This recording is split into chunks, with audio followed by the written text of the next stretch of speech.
RealAg Live, everybody. Thanks a lot for tuning in. Shaun, Haney, your host here on this Monday edition of the show. Hey, thanks so much for tuning in today. Really, really important discussion, obviously, when it comes to farm profitability. We're going to break down what's going on in these markets. I really want to start with canola and focus on that because I just got so many questions rolling through my head on old crop and new crop. And today's expert to answer some of those questions, it is Neil Townsend of FarmLink Marketing Solutions. We're going to bring him in here in a second. If you do want to participate in today's discussion, because it is live, that's what makes this program so special, all you have to do is enter your comment in the box, whether you're watching on Facebook, YouTube, or Twitter, and we'll get to as many of your marketing-oriented questions as we possibly can. Let's bring in today's guest. It is Neil Townsend. Hey, Neil, how's it going?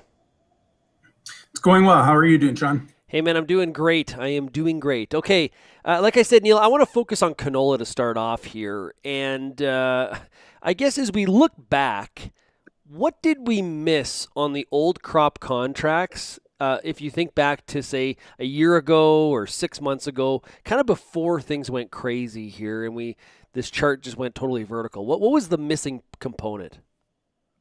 Well, I think it's just the depth and degree of demand would be the big one. And I mean, a lot of people probably put their focus on China and say that, China maybe exceeded expectations, but it's more than China. It's like we've had sort of a trend up in demand from a few markets, through the end of January 2021, the first 6 months of the marketing year, we've exported over 1 million tons to 3 different markets. And that's sort of a rarity at that time. I mean, I don't remember another time that it's happened. And I think that's just the big one, is that demand has been, it's sort of the buzzword of 2020, 21, resilient. And demand for canola has been remarkably resilient and maybe growing too, right? Yeah, and let's talk about that demand going forward. Do you feel strong in terms of the demand story, or because if you're negative or bullish this market, you think, we're topping. You're probably bearish on demand as a place you're going to start. So, what are your thoughts on demand? Well, if I wanted to take it to the biggest of the big pictures, and we look back, and you asked a really great question, like, what did we miss? And if you said, like, January 15th of last year, if you could have one piece of information, where would that information have been, and what would that information have been? And it would have been like, you would have liked to have known about asymptomatic transfer of COVID-19 in China, right? And I would kind of say that the information is definitely not as life and death as COVID-19, but the piece of information I would have liked to have had on January 15th of this year, or even today, is just how are Chinese demand trends going to be when we go forward 6 or 12 months from now? Are they going to buy like they bought this year? Or are they going to go back to buying sort of a little bit more tepid and a little bit more price orientated and shift their demand between the U.S. and South America, like more seasonally, and not sort of buy up, really all of the residual that was in the United States, mostly for soybeans, but even a huge contribution on the corn side? Now, Neil, we're seeing some really lofty cash prices offered on some of the old crop, but the question is how many producers are actually being able to sell at some of these prices? How much unsold canola is actually left out in the countryside, do you think? Well, I would probably guess around 10%. I mean, I think everybody's magic number has been hit this year, like sort of, I will sell my canola when this number gets. Now, people adjust those upwards as time goes on, but it's pretty hard for people to be waiting and watching and missing that. And there's a lot of fear in these markets too. Like if the market goes up $15, $20 a day, we get phone calls. If the market goes down $15 or $20 a day, I'm talking about the futures, we get a lot of phone calls. But I would say that there can't be more than about 10% of canola left on the it might be on the farm, unpriced canola, put it that way, that the farmer hasn't committed yet. Yeah, no formula. And some of based on deliveries, some people think they may have some unsold canola, but they got to get some of these bins cleaned out and some of these contracts they already have on the books cleaned out before they know how much they have left, I guess, too. Exactly. And I mean, you look at the carryout, and I mean, again, we have carryout around 800,000 tons. I mean, is there any particular reason why it should be 800,000 tons? Now, again, that's on a marketing year. That just means what's left in the system as of August 1st or July 31st, whatever you want to say. But I mean, I really don't think there's many farmers who are thinking right now, like, my strategy is going to be to not price any more canola and take advantage of it in 2021, 22. I think farmers are wanting to sell. I mean, like FarmLink still has some unpriced canola officially in our recommendations, and we're holding out. We're trying to adopt strategic inertia from here on out, but it's difficult because I mean the prices are very good, and I do also think there is some risk of no bid, particularly for export markets where they just can't get a representative cargo together. It's hard to buy 35, 55,000 tons. Anybody close to a crush facility probably doesn't face that problem, but people who are a little further afield and rely on the export market, I mean, there could be a couple months where it's difficult to sell canola for a nearby shipment. I mean, they might buy it, but it would be for sort of, when they thought there'd be some new crop rolling off on the combines. So if buyers can't get, between old crop running out and flipping to new crop, where do they go to if they move away from canola? Well, I mean, of course, there's a lot of canola that's being bought but hasn't been shipped yet or is still in the pipeline. I mean, that's a great question. And I mean, I wouldn't say that I'm the world's biggest expert on that in the terms of what percentage of canola is used where it has to be canola and what percentage is used in, the economic term would be elastic. Like, we're indifferent to it, but we like it. I would say that a lot of the sort of the trends in the veg oil space favor canola, right? Because it's a higher oil content seed. Even for what it's worth, like the canola meal is prized. And, I think like they've always said that in China, for example, they really like canola meal and canola oil in sort of like the fish industry, the fish farming industry. So, and, again, in China, I've been there many times, there's lots of front of the box claims. I think one market that you look at and you say, oh, maybe it's vulnerable, but again, there's lots of things that are moving in our direction there too, would be the European Union, where it's not seen as a human product. It's used for biodiesel. But I mean, one thing to really keep in mind, Shaun, is that, the next 12 to 18 months are going to be probably one of the most beneficial times to be involved in the biodiesel or ethanol industries ever. I mean, if we just look like, yesterday, the US passed a $1.9 trillion stimulus bill. They're up to 92 million plus vaccinations given.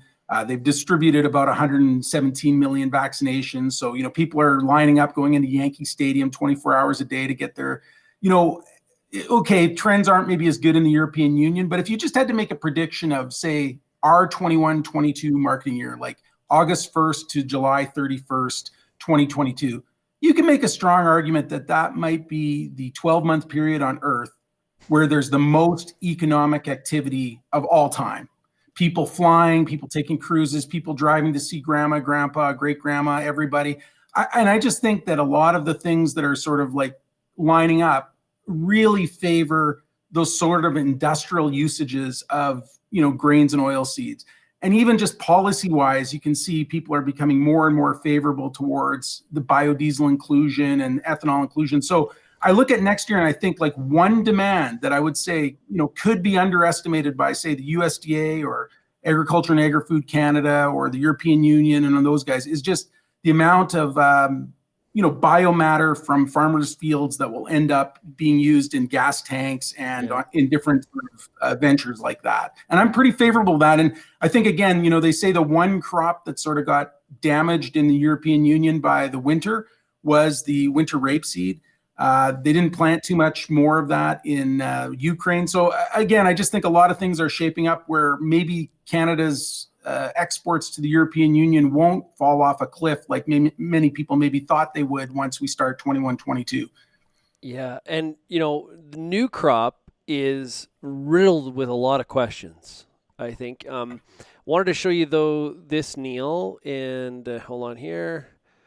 This is the 5-year chart on November canola, and it kind of gives you a bit of a context on how vertical this market has gone.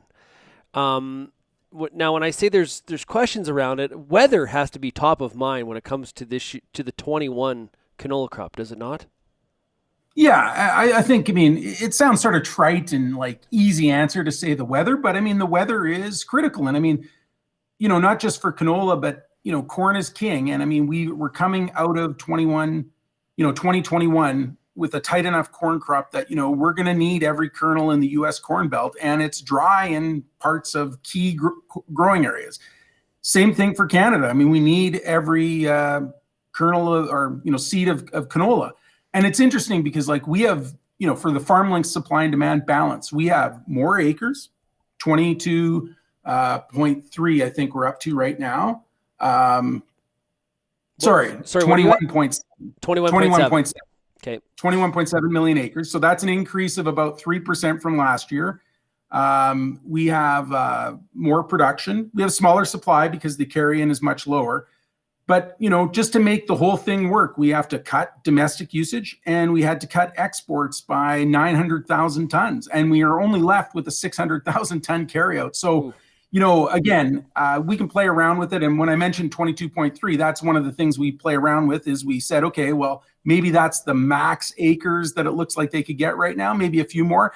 And then we just jack the yield up to about 43. And even under that scenario, we still get smaller exports, smaller domestic use, and we can get ending stocks up to around about 1 million tons. But it's far from being a comfortable situation. And so that says to me that, in and of itself, the canola fundamentals are going to be supportive. The bigger question is, what's it going to look like in the corn supply and demand balance? What's it going to look like in the world soybean supply and demand balance? I mean, we've had good support this year, particularly from the soybean side of the equation, but next year could be very, very supportive from the corn side of the equation. I really think that it doesn't take much to develop a very bullish outlook for 21-22 from corn, U.S. corn in particular.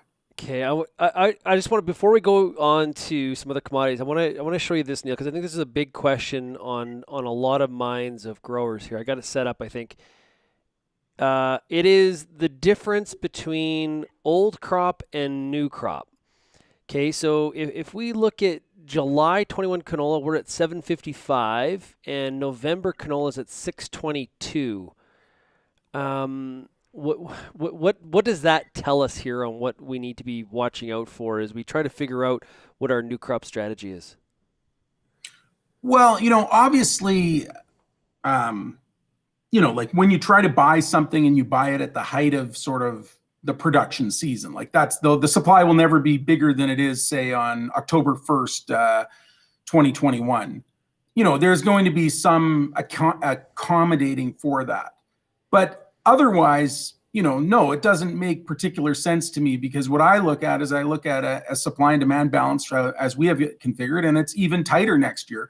And I don't think anybody sent a memo out to, China, Mexico, Japan, the United Arab Emirates, Pakistan, and, the European Union and told them, by the way, somebody has to take less canola next year. Like we're going to ration it because we just don't have enough. Oh, and by the way, the prices are cheaper for that period of time. So, please don't buy too much. Like that doesn't really make sense to me.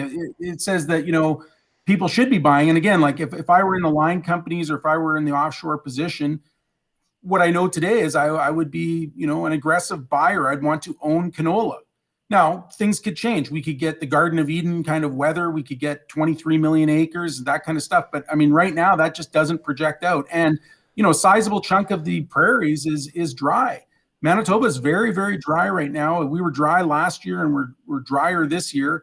And, there's not a lot of moisture in the immediate horizon. I mean, again, I don't have a clue what the weather is going to be like in June or July. But one thing I would say with, strong conviction is that the market is going to be extremely sensitive to the planting conditions. Right. Which they look like, it doesn't look like we're going to be held up there too much because we've had a pretty good, melt and things are clearing up. But, it usually during the growing season, you get at least one period of too hot, too dry, too cold, too wet, one of those. And I mean, again, I just think the canola fundamentals are such that, you can't leave that to chance. Now, everything might come out great. And at the end of the day, we might harvest 99% of the acres and get a 44 bushel an acre yield or whatever it is. I mean, I might maybe higher than that. I can't remember. Like, let me just look at it here. Yeah, 44. That would be like close to sort of a record. and that will solve some problems. But I don't think you could roll the dice on 44 right now and say like, that's my prediction. Yeah. So you be light on new crop sales then, and just sort of being patient here, just sort Yeah, of very light. picking away. Very light. Like it's a tough one for farmers because I mean I'm a big believer in a total farm approach. Like you add up all your acres for all your crops, and you have to be forward priced on some of it. You have to have some cash flow. There's all these sort of business requirements. But just in terms of where I would order the crops that I would sell, canola would be close to the bottom of the crops I would sell for new crops, just because I think there's the most price upside. And I just look like today, and I just say to myself, like, if you have storage and you could price other things, I mean, nothing really says to me that we can't approach the prices we have right now next year. Like, okay, maybe we don't get to 18 or 19, but would you rather sell at 12 or 13 or sell at 16 or 17? And again, just looking at the fundamentals right now today, that to me is fair market value for sort of like a December, January forward sale in at the end of 21 and into 22. Right. So I'm not going to let it go unless I absolutely have to for some business reason or storage reason or other concern off combine at 12 or 13 or even $14. Okay, so Neil likes the upside in canola for 21. I like it. So which crop would you be aggressively selling then, Neil? Well, I mean, again, that's an interesting question because I think feed barley is one of them. Oats maybe a little bit, and again, just those have also a business reason for them. It's not just like, could there be upside for those? Oh yeah, definitely. But I mean, bulkier crops, you can harvest some of them a little bit earlier. You can get them like maybe don't like save the effort of even putting them into your bins, out straight to the elevator and get paid. And oats is a very, very bulky crop. So if you can kind of like, sell some of that early on and get paid, I mean, that will be there. I think feed barley has kind of got the best fundamentals, best pricing situation right now. But again, and I'd sort of do those grains first, then maybe move into, CWRS or the CPSs, maybe the CPSs or the mid-grade wheats before CWRS. And then, there's a bunch of pulse crops, and some of them offer really good upside as well. So I'd be a little reluctant to sell some of those. And then underneath that is canola. And soybeans would soybeans and canola kind of be tied together a little bit? Yeah, soybeans for sure. I mean, soybeans is like that's where you get into this debate about like how unique of an animal or is canola. Like, you could see sort of soybeans. Like I'm bullish soybeans because I think that regardless of planting conditions and everything, I just don't think the U.S. has got enough acres to solve their supply and demand situation. The only thing I'll say though is that if the prospects look really good, like a record yield and the crop looks good, you could see a little drag on soybeans until all the demand kicks in, right? Until they start getting more crush statistics and more export statistics and that kind of thing. So, but no, soybeans, I'm bullish on those as well. And I mean, there's, the market was sort of up this morning and probably closed a little bit higher. And there's a lot of question marks about South America right now about, like how they're going to yield and Argentina and all this kind of stuff. Again, that seems to ebb and flow depending on which minute of the day it is. But, I think they're going to have a big crop, but it's not going to be as big as, as they thought it was even a month ago. Yeah. It's last week was Commodity Classic, so that's kind of the time of the year where everybody starts to focus on that South American crop and ask those kinds of questions. But soybeans is similar to canola in the fact that I've heard a few people talk about $20 beans and create a justification for it based not based on some chartist, but actual fundamentals. Which, boy, that's why I think it makes this 21 crop so hard to market because. These aren't bad prices. Don't get me wrong. Like it's not like if you sold today, you're still making money, but there's some upside, and the question is that when, right? It's that magical question. And yeah, and I just want to clarify, like FarmLink and myself, like we are very sympathetic to the business realities that farmers face. Like sometimes you have to make some hard choices, and when the markets are really down, sometimes you have to let something go, and you're just trying to pick which ones could get some upside. And even when the markets are higher, it's hard to pick like which of your children are you going to sell? Like it's hard to boot them out of the house. But, I think that like positive ROIs are positive ROIs, and like all, there's risk and there's opportunity. And even when the opportunity looks, to really supplant risk, there's still risk. So again, we're going to be sort of positioned on a total farm approach to be about between 30 and 40% priced, before harvest starts on our total crop. So, everybody has to adjust depending on the farm and that kind of thing. And last year we misread the market, or events happened that we didn't foresee happening. We thought last year it would have paid to be even higher sold than that, maybe 40 or 50% sold prior to harvest. I mean, the business reality changes, and it just goes to show you that last year we saw more risk and there turned out to be more opportunity. This year we see more opportunity, but again, we're not clairvoyant, and the world of agriculture is very tied to the realm of politics and the realm of weather. So I mean, like one thing to really keep in mind for your listeners is that there's 146 days until the end of this marketing year. There's about 177 days until September 1st, which I think is like when real supply recharge starts in Western Canada, right? So you can't really count on early season canola on August 10th. I mean, there may be some, but there may be no quantity, right? And then, there's 207 days until there's real supply recharge in the United States for corn and soybeans. And you mentioned soybeans earlier, like, the USDA, they're, just going by them as the benchmark. What they project right now is that soybeans end this year with 120 million, sort of like the second or the first tightest year ever on record in terms of stocks to usage. And their projection for next year is 140 million bushels, which would be the third tightest stocks to usage ratio of carryout ever. So, it's going to be a very supported year if that comes to fruition anywhere close to that, right? Hey, we got a question here from Eugene watching on Facebook. If you were making new crop sales, would it be better to re-own canola futures or beans or bean oil?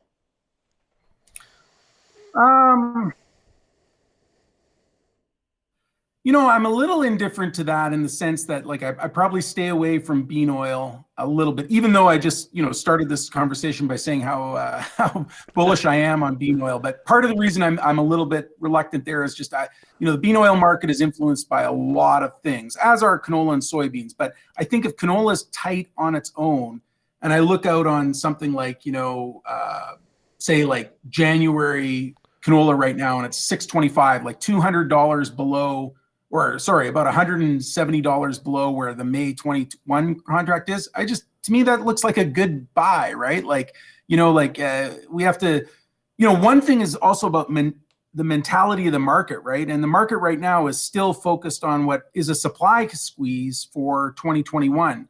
At some point, business will be done for 2021 and they'll start focusing on 21, 22.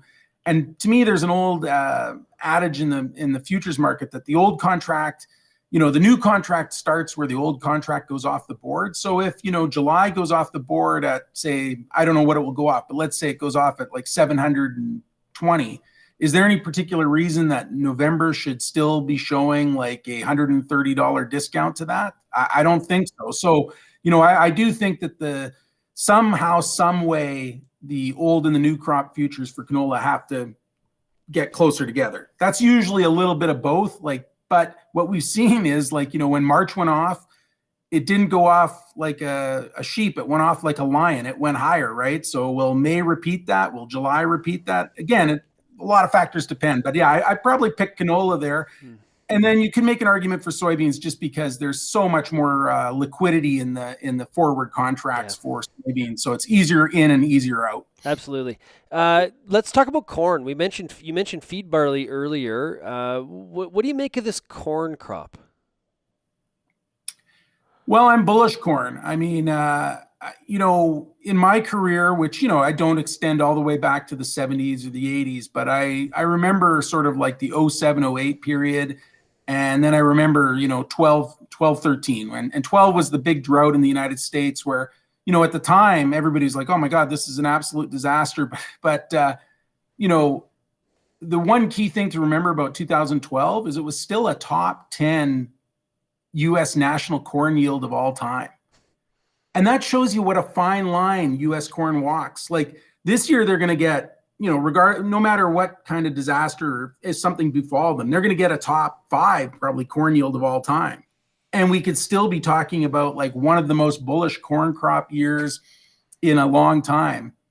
And I think, again, people are trying to discern this at all sorts of different levels, like the Food and Agricultural Organization, the World Health Food Program. Everybody's trying to figure out, like, are food prices higher because of restocking or hoarding or something to do with coronavirus? Or are they higher because we've just got into one of those years where, the stock levels have started to shrink and it is tighter, so people want more. And plus there's been a growth in demand for, the very things that help corn, which is like protein, like meat and stuff like that. So, and I think all of those trends sort of continue. And again, I just think, like, as sensitive as the U.S., as sensitive as Western Canada will be to the fate of the canola crop, the U.S. Corn Belt will be even more sensitive to the fate of the U.S. corn crop. And I'll just mention that, if you look at the United States right now, very dry on the western part of the continent. And again, it's centered in the four corners, like, Utah, Colorado, New Mexico. Who cares about that? They don't grow very much there. It's bad for those people there, but it's not something that's a make or break. But the problem is it extended into the areas where, like, the entirety of Nebraska, the entirety of South Dakota, and the entirety of North Dakota have some version of drought. And most of the drought areas in those 3 states are, severe or above. And, people think, oh, the way you get a good national yield for U.S. corn is you get, Southern Illinois and Eastern Iowa to overperform. No, the way you get a huge national yield for corn is you get places that hadn't traditionally grown corn reach record levels. So, North Dakota, where maybe the 10-year average is, 150, you want them to get 160 or 165 to really push you higher. And that right now, where the way the water situation is, you'd say that's off the table. Now, again, we don't know what's going to happen in the growing season. A lot of it can turn, but people are making a big mention about this lingering La Nina. And the consequences of that La Nina are definitely like a drier conditions in the prairies and the sort of western part, high plains, shall we say, of the U.S. corn growing area. Yeah, that western side of the U.S., it is so similar to what's going on in the southern area of the prairies. You look at the drought maps, it's just like it just sticks right out at you. It's not a small geography. Very, very large. In places like Colorado, they've been dry for a number of years. This is not This is not a first year thing at all. And the difference, when you're looking at based on the amount of acres we're talking about with a corn crop in the U.S., the difference between like 176 and a 173, it doesn't sound like a lot, but when you do the math, it works out to that's a lot of corn. Yeah, and this is shaping up to be like a humongously interesting sort of, year. And I'm sure all of the extension services in the United States universities and the land-grant universities and a lot of the scientists watching this are going to be interested because, they have broken the trend yield for the last 2 years. It came in like lower than expected. And very, very, very rarely in the U.S. history of corn production do you have like a below trend yield for 3 straight years. And if it happens 3 straight years, then what in essence you've done is you've lowered the trend. Like now when you project for the next year, it's going to be lower, right? And again, they're just suboptimal this year. So it's definitely like, if you had to, again, place money on it, bet, or make a calculated risk, you would say, like, are you over or under the U.S. projection of 179.5 bushels per acre? And I would be under. And I'd be under because, not because I'm scared about what's going to happen in Southern Illinois or, Eastern Iowa, but what's going to happen in Northwest Iowa and Southwest Minnesota, and particularly in, North Dakota, South Dakota, and Nebraska. And I think that, I think anything around a 175 or 174, and those are pretty low, and that's hard to believe. That's just, an epic kind of production in and of itself. But that's a red line. Like, you are in a situation that could be as exciting as 2012, 13. And I'll make one comment here about sort of like, like climate change or something like that. Like, again, I think we've seen this, with sort of the Texas cold and all this kind of thing. It's not so much that, like, in longer term, maybe, Western Canada greatly benefits, but in any particular one year, when you're just talking about the weather, is the net impact of sort of this climate change modeling is just that things become more uncertain, more volatile. And that's why I'm saying it's very unpredictable. I mean, yeah, if in April it starts raining and we get, enough rain that recharges soil moisture, but also doesn't prevent timely planting, and then we get, sort of 1 inch of rain per week for 10 weeks, then, yeah, all problems are solved. But if we don't, then we're still in the same situation we're in today. What about wheat?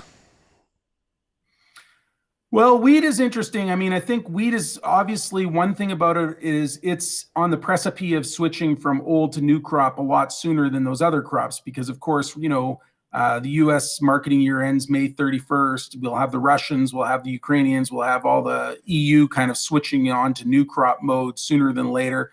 I think we still have to understand more completely what's going to happen with the Russian and their taxation system going forward.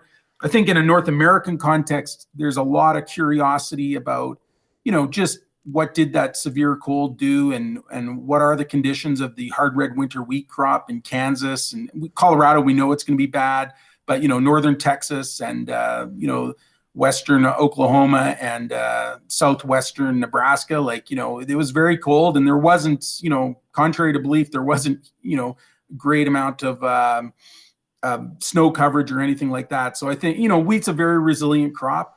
And then the other thing I would say about wheat is just, I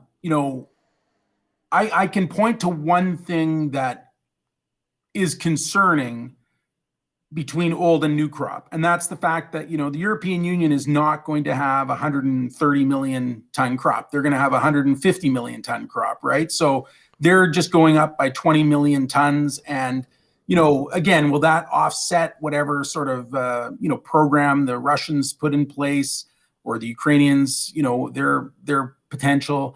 So I'd expect to see countries like France and Romania and Bulgaria have, deeper pockets, more exportable surplus. Now, that doesn't directly compete with Canada to the same extent that the better Russian wheat does, but it's still a little bit of a concern. And you just can see that maybe being a drag on new crop wheat prices.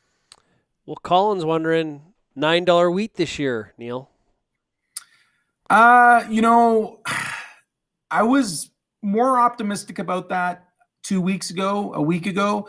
I think that, I think it will be difficult to see that widespread across the prairies. Now, if you're in a certain particular geography, like maybe southern Alberta or something like that, you potentially, but I think wheat is going to it needs its next story. And the next story might be, it could be a demand thing where some demand that you didn't see coming happens. But I think, the next story is going to be the national wheat, ratings that come out in April, and also the March 31st prospective plantings report in the U.S. If it really shows a low spring wheat acres, and everybody's kind of thinking that's what it's going to show, then, maybe we get a little bit of pop. And then the other thing is just, if we start to hear sort of dire reports about, moisture conditions in southern prairies and also Montana and North Dakota, maybe right at the end of the year, we'll see that sort of $9 wheat. Wheat is also like probably the most sensitive crop we have to politics. I think Bloomberg had an article, very interesting article last week, and they featured 5 countries, and they just said, here's how rising food prices kind of, impact them. And one of the unique qualities of almost all the 5 countries that they mentioned is they're, borderline democratic to non-democratic. And again, they're very, very sensitive to wheat prices. And I mean, I just look at Russia in particular, and, a lot of attention is paid to Moscow and maybe St. Petersburg and their glittering, glamoring, world type cities. But, about 120 million Russians live in less auspicious means. And, there's big programs in Russia to provide bread for kids who go to school, and even bread for the kids who are at school to take home to their parents, because times are tough. It's getting a little better, I guess, because crude oil is going up in price, and minerals are going up in price, but times are tough, and they're very sensitive to wheat prices. So, people say, oh, why would they possibly, put this tax on? Well, you put the tax on because you're first and foremost wanting to keep people from feeling the pressure of higher prices. And, the secondary thing, but is also the same as the primary function, is you're worried about, your job, and that's as crazy as it sounds.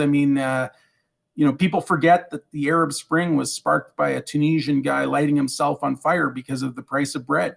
And a lot of these people who are, running these countries around the world, they, bread and circuses. That's the old slogan of kind of keeping your people safe. And what Russia does, they try to keep the bread prices down, and they try to really sponsor a robust patriotism as the circus, right? So I don't know Russian policy, but it could be to really slap these export taxes on, and that would definitely curtail a lot of their exports if they did that. Okay, Neil, to finish up here, what advice do you have for growers that are trying to figure out their 2021 crop marketing plan with these markets, the way they're bouncing around right now? What advice? How should they look at it, and what advice can you give them from FarmLink's perspective? That's a great question. The first and foremost thing is do what you do. I think farmers are so underestimated in the world, and remember, the same sort of price signals that you're receiving are the price signals that all the farmers around the world are seeing. So, you want to attempt to, still keep your rotation and your practical concerns and as a paramount thing. You don't want to chase too much, because again, that's what people elsewhere might be doing. So, am I saying plant less canola? No, but I'm saying, don't take a field that really agronomically maybe shouldn't go into something, but you're just thinking, I'm going to try it because I hope to get it. The second thing I'd say is, you want to, ROIs are very, look at your ROIs, and you understand far more than anybody who works with you, anybody who has comment, any more when do you need money, right? When do you need to get paid, and what level of risk can you tolerate? So for example, with canola this past year, we were only sold to 80%, and we sold recently another 10% to go to 90%. But one thing we discovered was that a lot of people, when it got to $18, they weren't sleeping at night because they were worried about, canola prices. And again, to me, that's a victory any way you slice it. And I'm just saying that you never have to apologize for locking in a price that guarantees you a profit. And because, your main job as a farmer is to stay solvent, not just for 1 year, but for multiple years. And if you ever want a little dose of reality, go find your grandpa or your dad or some retired farmer and tell them that, your biggest problem is that you had an opportunity to sell $18 canola and you managed only to get $17.70, right? They're not going to be too sympathetic, because I think sometimes, not all farmers, but maybe some of the more recent farmers, they forget what a struggle it can be out there. So that's why I'm saying you have a business plan, know when you need some money, and get that money. And then understand where your risk is. And your risk is okay, we've got a lot of the boxes ticked. I got cash flow for September covered. I've got the storage issue covered.